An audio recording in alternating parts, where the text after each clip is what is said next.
I'm Richard Porter. I'm Jonny Smith. And this is On the Other Side of Things, the Smith & Sniff spin-off in which we answer your questions. Hello again. Hi. Here we are, answering your questions on a Friday morning, if you're listening to this podcast when it goes out. But if you're not, it's the same. It'll sound the same. Yeah, you could listen to it anytime. You could be listening to this 5 years in the future, perhaps. We just don't know. But anyway. Or midnight on Wednesday. Yeah. Thanks for joining us. I'm going to start with a email from a listener called David. Now, David's... he's put his surname, he says, pronounced like the river Cars, not cars or arse. But the river Cars sounds like it has arse in it to me. Is it not pronounced Cars? Is it Carse or something? Anyway. So it's Cars David, with another S? Yes, basically. Okay. David Cars. I don't know. Sorry, David. I'm not familiar with the river Cars. Here in my cars, I am safest of all. I can lock all my doors. On that side of things, it's the greatest thing I've done in cars. David sent us a picture, quite a haunting and evocative but sad picture. It says, I'm looking at it. You see it? On my travels today, I came across a clearly stolen and burnt out Toyota MR2 Mark II abandoned in a field. It made me very sad to see such a lovely little thing essentially murdered. Have you ever felt sadness at a car you have seen killed with such brutality? Yeah, I have. So, first of all, this used to be a more common sighting, I think, than it is now, which is a glimmer of good news, perhaps. Yes. I was thinking the same thing. Yeah, it used to be commonplace in the, I'd say, 90s and also the early 2000s, pre-social media almost. But... And it was always very, very sad to see, because I guess thieves, joyriders knew that getting rid of evidence via fire or flood were two really successful methods. But what amazes me about this is if this was done fairly recently, someone has stolen a very old car to have fun in. Now, okay, maybe old cars are more fun. There's that ongoing debate, right? But yeah, it is really sad. And I had an immediate car moment sprung to mind that I could relate to this. I suspect that it was burnt out not long after the video was taken, but it's actually a video that haunts me. There's two videos that haunt me on YouTube. Okay, and neither of them are YouTuber creators. One of them is a Chinese cooking contest of live animals, which I wish I'd never seen, and I have had bad dreams about it, and I've reported it to YouTube. Yeah, it's horrendous. Right.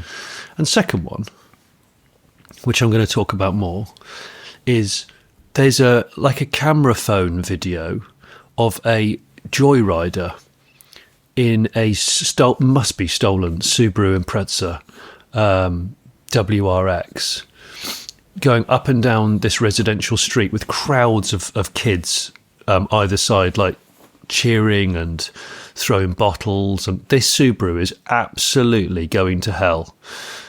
And it just gets ragged and ragged and ragged and ragged and ragged. And I've actually had nightmares about this, because that would have been someone's pride and joy. And the video ends with the car is... got both doors open. I think people are kicking it, and the person has left their foot flat on the throttle in neutral, and it's just going gaga gaga gaga gaga gaga gaga, and it's on the limiter for minutes. I'm going to say it's minutes after already being ragged to hell, and it's on the limiter to the point where sparks start coming out the exhaust, which we now know are bits of turbo or engine, and it still keeps it's firing fireworks out the exhaust for about another 30 seconds before white smoke and then engine death. And then and then the video cuts. And I never knew where, I don't know where it was, don't know who did it, but it really upset me. It's bizarre, isn't it? It's just almost like an animal cruelty video, but obviously not as serious as that. And it's funny you say about cars being stolen and set on fire, because you're right. It feels like when I was a kid, you used to see burnt out cars, didn't you? Like where I grew up, if you were driving into Manchester, Oh, yeah. you'd see sometimes burnt out cars on bits of waste ground. Probably more bits of waste ground as well. You know, it feels like everything's had some flats built on it now. But in them days, there were lots of bits of just what you might call now sort of brownfield sites and just places where something used to be and then there wasn't. And there'd usually be like the hulk of a Chevette on it or something. Yes. But there was one, in the town where I grew up, there's a rugby club. And one day, me and one of my mates, when we were sort of, I don't know, it must have been in the mid to late 80s, just out mucking around on our bikes. And we rode to the rugby club because you could do skids on the gravel in their car park.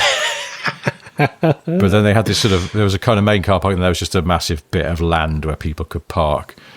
And on that bit of land, there was a huge burnt spot because it was kind of scrubby grass. Yeah. And there'd been a stolen car there and it had been set fire to. And there were sort of little bits of car still left, all charred, which, I mean, thinking about it, we probably picked them up, which was probably not a good idea. There was lots of toxins coming out of them. But we later found out the car that had been stolen and set on fire there was a Golf Cabrio. Oh. I was like, imagine how that went up once the roof caught. Oh, gosh. I presume that was quite a fire. Yeah, I bet it was.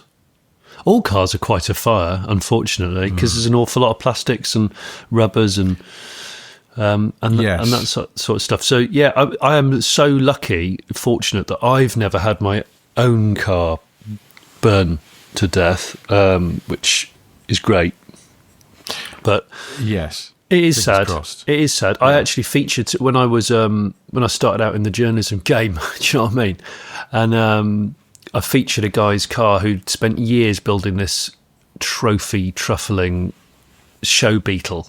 Beautiful oval window show beetles. I remember it. It was we filmed it going over the Clifton Suspension Bridge, or took still pictures of it, and it was purple and very of its time.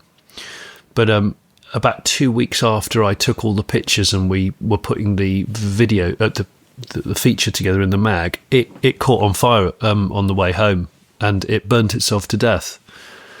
And he sent me some photos of it on fire because he had his camera in his bag when he got out the Beetle when it caught fire. He didn't have an extinguisher, which he still to this day probably regrets. And so we published this 6-page spread on this amazing show Beetle. It was a cover car as well. And the last picture was it on fire. And it was very sad. Very sad indeed. All I would say is always make sure that you got a half-decent fire extinguisher in the car. And they're not paying me to say this, but the fire safety sticks are really good that look like flares because they don't take up much room. They're not a pressurised big thing that clangs around in the car. And you can put about 60 seconds worth of fire out in some of them, which is a lot of fire time, extinguished time. God, this is all becoming quite serious, Rich, isn't it? Is it? It is, yeah. Quite consumery.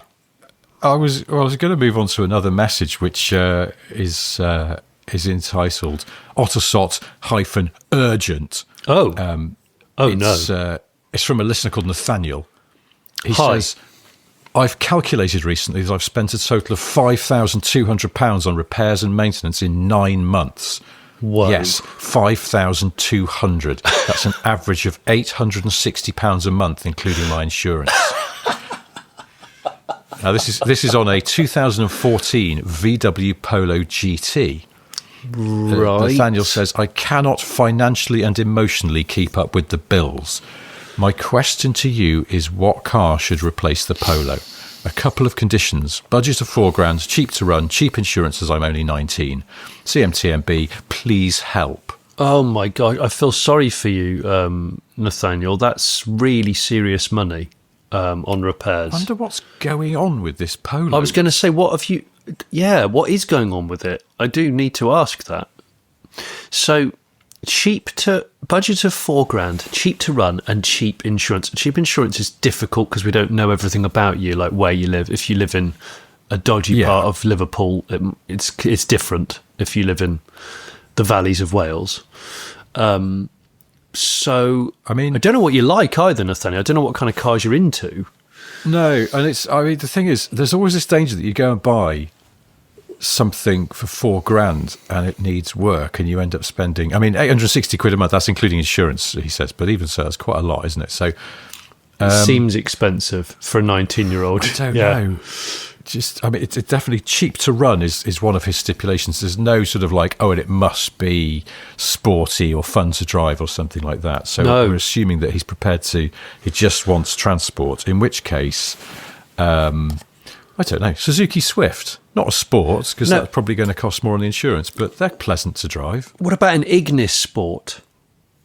The little boxy fun one. That's an old car now, isn't it? And that'll have been ragged and modified, and I can smell bills. Much though I love them, and we do mention them a lot. we do mention them a lot because we do like them. It's weird, isn't it? They're just one of those cars that just keeps the like spiritual car of the podcast. They've got character. There's something about them that draws me. I hate to be boring about it, but quite honestly, if you want a car that's cheap to run and insure and is quite pleasant to drive, just get a Fiesta. Hang on, Rich. What about a VW Up? Ups are good, yeah. But maybe Nathaniel's a bit scarred by his Polo experience and doesn't want another VW. I don't know. No, and I want to know what's going on with this GT, because it doesn't sound right, does it? No, 10-year-old Polo's costing him all that money to sort. If my dad was answering this question, and Dad is definitely better the devil you know spec when it comes to a car. My dad would have spent 5,200 on repairs and maintenance and gone, nothing else is going to go wrong. I'm keeping this car now forever. That's it.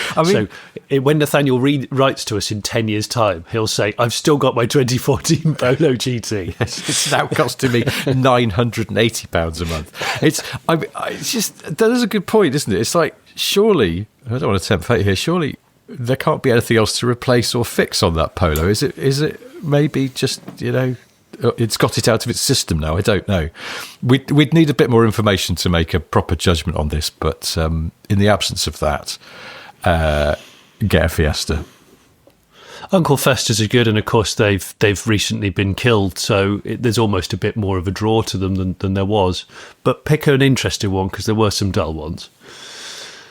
On that side of things, weren't there? There were some shit ones. Yes, yeah. I was recently offered a dead woman's Suzuki Wagon-R. Get one of them and lower it, and put it on 12-inch wheels. Yeah.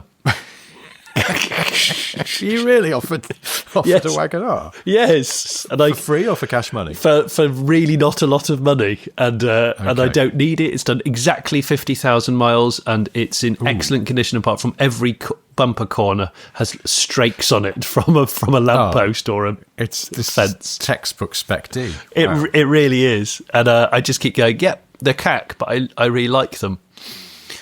So there we go. Well, all the best with your Polo GT, guys, Nathaniel. I hope it all goes all right. On to another letter. We got one here, and it's in extremely small text on my screen. I don't know why. By a chap called Vinny. Vinny, hi, you absolute pair of SSGs. I'm looking for some advice. I was recently asked by a close friend of mine, an absolute SSG in brackets, to help him look for his next car. He's currently driving a 2010 Hyundai i10. He's pretty much had this from new as a teenager. It sounds to me like a scrappage scheme car. However, textbook.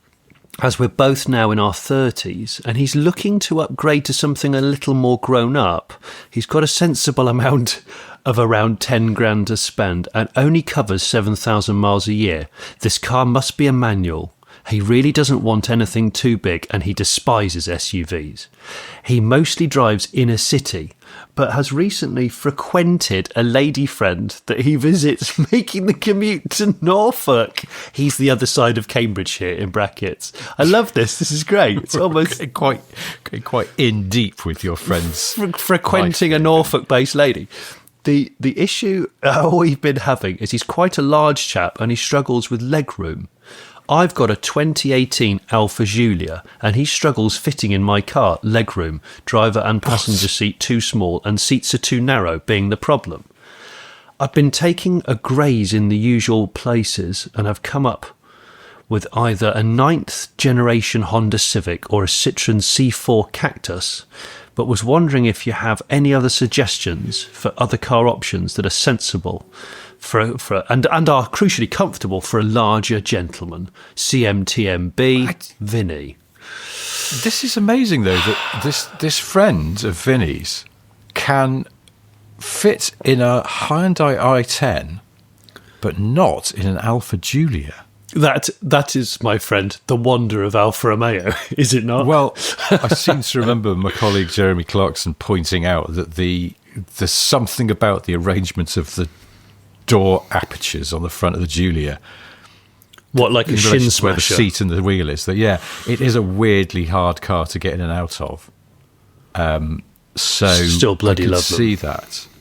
But then I think he's also, as he's saying, the seats are too narrow as well. That's pretty amazing, isn't it? That a medium-sized saloon is less suitable for this chap than an i10. I mean, it's hard to know. Is he very broad? Is he very tall? Is he both? Exactly.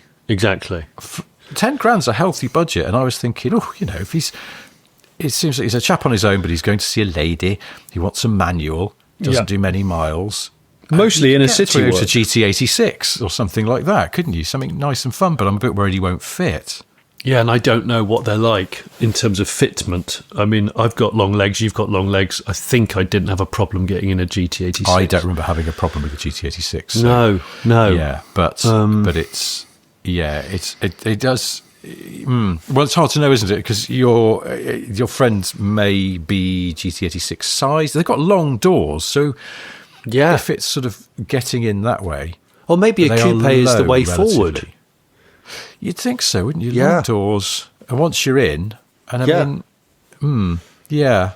I don't know, well, GT86 until we find out otherwise, and you go, no, actually, he's prop forward sized. He can't get his shoulders in to the bucket seats or something. Well, I'm trying to rewind my Rolodex of car testing quite a long way back to the Honda CRZ because the CRZ is obviously a little hybrid coupe that's a lot of fun. I was talking to someone the other day about how much fun they are, but also frugal because they're Honda.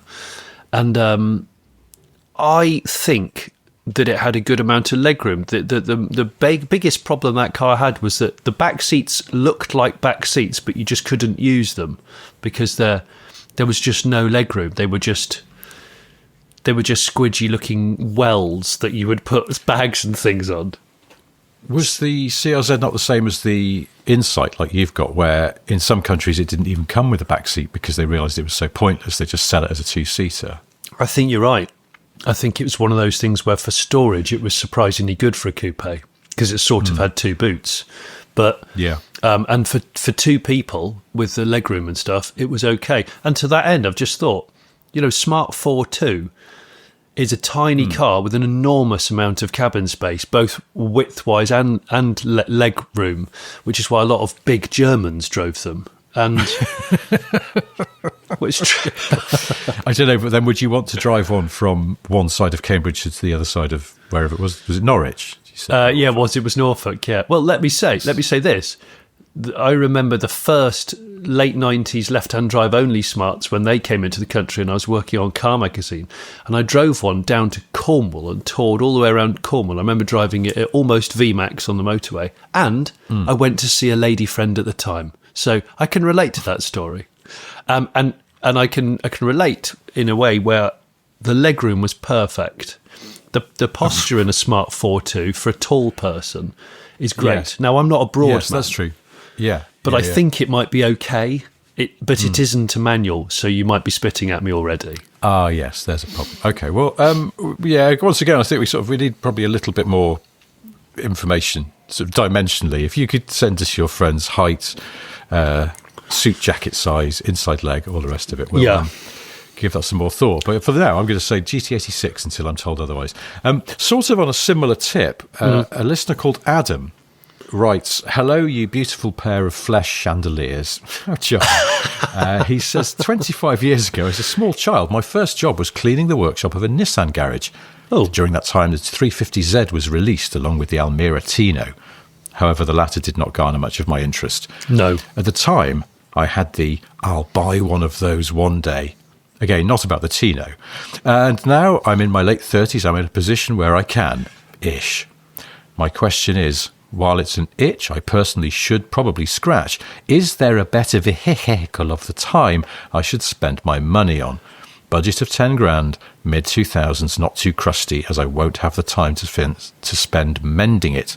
And I do like to take care of things, so it would annoy me not doing so properly.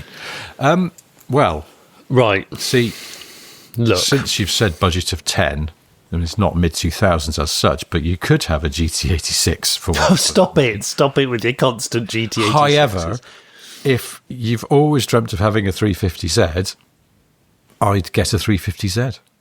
I would 110% get a 350Z because I still think that they're priced right, and there's still some unmodified ones out there. And yeah, that's the biggest thing, isn't it? I actually love the standard wheels, you know, where they had the little square indentations in them, the details.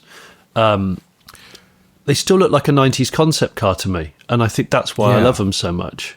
Yeah, and I would say around the time they were current, they're sort of contemporary, in as much as it was a Japanese coupe, was the Mazda RX-8. And I probably wouldn't get one of those, given the well-publicised problems they can have. Yeah, they're more prone to issues, and I think if you don't like cars with issues, Adam, you'd rather just like maintain it nicely and enjoy miles in it. I would say a 350Z is a better choice. You could, if you wanted to, be a JDM wanker, and you could get one that was badged a Skyline. Was it the G35 Skyline Infinity? Yeah. They're so not a lot Japanese, Graham. Good looking, I think. But no. No, the headlights are they a bit more like a 996 Porsche 911? Almost a bit. Yeah, they're a bit eggy. They just look they're fine. I mean, they are still quite a handsome thing, but just I think that if you want a 350Z, get a 350Z. Seriously, just get a 350Z. They're bloody excellent. And like I always say to people with cars like this, is contact the owners club, and maybe you could pay someone a nominal fee to inspect a car before you actually commit, so that they can at least say to you, this is good, it'll probably need this and this, but if you're okay with that, I reckon that's a good one. And for the price of, I don't know, 150, 200 quid, it will save you a lot of grief and head scratching and maybe sky shouting later on. Do you know what? I'm happy for you, because I'd bloody love a 350Z in that burnt orange with the kind of a camel shit interior. I absolutely love it. Good. Right. Well, there we are. Got a letter here that's not a letter at all. It's an email, and it's entitled Ayrton Tempra from Philippe Aldana. Hi, you pair of SSGs. In the late 90s, my dad had 2 consecutive Fiat Tempras. First a green 94 2-litre IE SX, then upgraded the following year to a blue 95 SLX. Apart from a different front grille and a sunroof, pretty much the same bloody car. Anyway, I've always had a soft spot for them, but I realise that I'm in the minority, as they are likely rare but nobody cares material, unless you're in Brazil. I have come across some heroic images of the Brazil-only, maybe, Tempra 16-valve.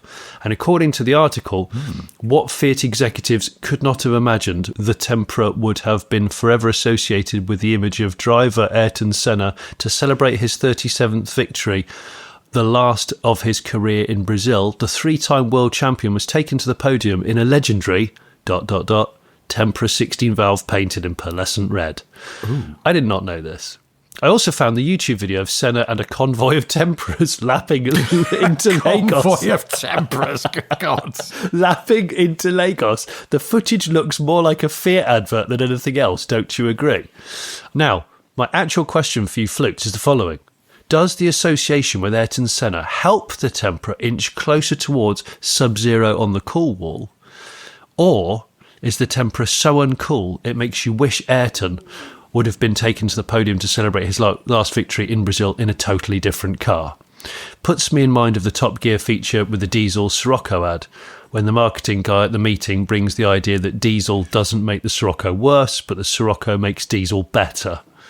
Happy to be a recent Statesman patron for the first time I've ever patroned anything in my life, as you guys really are worth it. Keep up the great work. Well, Philippe from Madrid, thank you for your letter.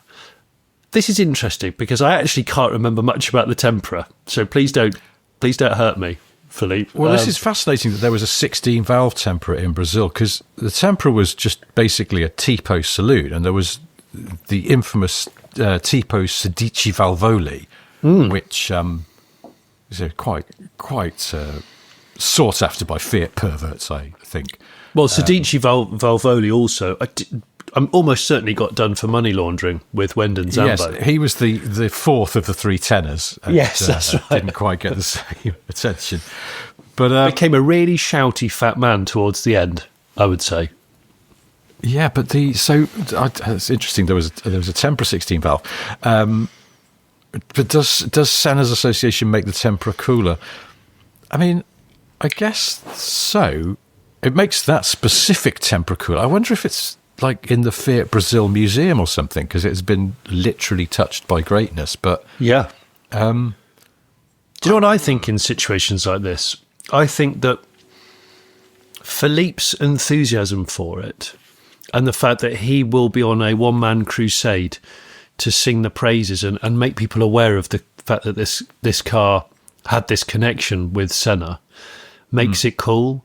Because if he's that enthusiastic about it, people's passion about oddities like this is what really gets me up in the morning. So I would say, you will make it cool, Philippe, if you're on this kind of crusade, and if you do end up finding one, it'd be great. I think I'm going to misappropriate this information to annoy people, because, if you're a car show or something like that, and there's a Honda NSX, a first-gen one. Yeah.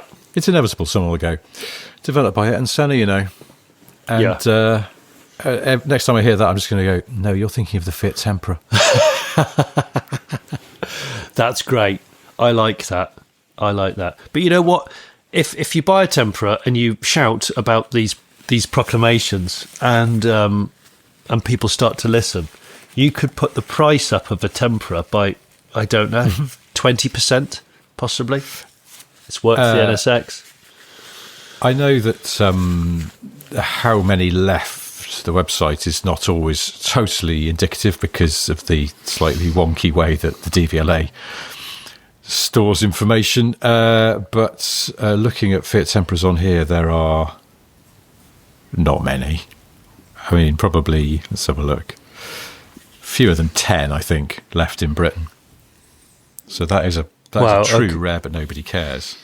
That is a festival of the unexceptional, serious contender, heavyweight. Absolutely a shoo-in for day-long attention at Photo. But so, well, there we go. If you have a Tempra and you didn't realise this, you can now tell people, of course, Ayrton Senna had one of these briefly at the Brazilian Grand Prix for 10 minutes. I'm sort of hoping that Philippe maybe looks like Ayrton Senna, so he could become one of these lookalikes, and he buys all the right clothes of a certain era, and makes people double take wherever he goes, because he drives around in a Tempra, and people go, "Hang on, have I just found a time machine?"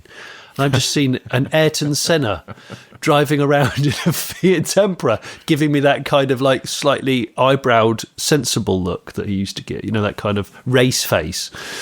Although he had interesting sunglasses taste, did Senna, from them? Yes, yeah, he did. So you'd have to really stock up on some period sunglasses. He quite liked a big sunglasses style, didn't he? He liked a chubby nose bridge, didn't he? Like quite a serious nose bridge. I think. Anyway. A quick question from a listener calling themselves Max. He says, I've recently taken delivery of a new company car. It's a popular Chinese brand, BYD, and feels like it's spying on me. When it was delivered, I sat inside and thought, bloody hell, this thing smells amazing. Having worked in the motor trade for many years with brands such as Vauxhall, Ford, Kia and Land Rover, I have become completely immune to new car smell. When customers would gush over their new car smell, I'd be stood there thinking, what are you on about? I'm guessing with the introduction of recycled plastics that the aforementioned car makers use, it reduces new car smell significantly. Obviously, the Chinese are oblivious and go all out for new plastic everywhere, hence smelling rather lovely. This got me thinking, which car manufacturer over the years produced the best smelling car? For me, Hondas in the 90s and 2000s always had a whiff of pure excellence. My uncle's 1994 Honda Legend, I maintain, was the best smelling car ever produced. Are you sure? Are you sure your uncle's Legend didn't just stench of some kind cigars. No, aftershave. I was going to say aftershave or talc. Did he accidentally kick a whole tub of talc over into the footwell when he first got? No, well, first of all, I don't know that it's as simple as this, because I'm not sure that Chinese car companies are going all out for brand new plastics rather than recycled ones. No. I was told many years ago, and I was investigating new car smell, and I was told that Chinese customers don't like new car smell. And so it was the stated aim of at least one Chinese car company to come up with a zero smell new car. And that, in China, would be a considerable selling point. But also, plastics are only one part of a car interior, because it's glues. The glues contribute quite a lot, apparently. And in fact, I think it was Geely, quite recently, in the past few years, announced, and presumably this ties into the no smell policy, they announced a car that didn't use any glue in its interior. Really? So I don't know where the smell would be coming from in a BYD versus a Ford or a Kia or whatever. But when I looked into this and I spoke to lots of different car company people, the answer was so complicated that there wasn't room for it in a single column, which is what I was hoping for. Because it got down to things like even the conditions in which, say, all of your dashboard mouldings are stored and transported can have an effect on smell. But generally, the verdict was, in China they want no smell, but in Europe and Japan and the US, where new car smell is seen as desirable, car companies don't want it to be too strong because they know that some people don't like it. Yeah, so it can the make idea you is nauseous. to make the car feel new, but not to be overwhelming in that way that you have like a new carpet put down in it. They have to off gas. It has to off gas for a bit, as they always seem to say. But you can also, I was going to say, you can obviously scent adhesives. So it could, if it does have any adhesives or resins in it, the resins could be perfumed in the same way that my dad bought once a load of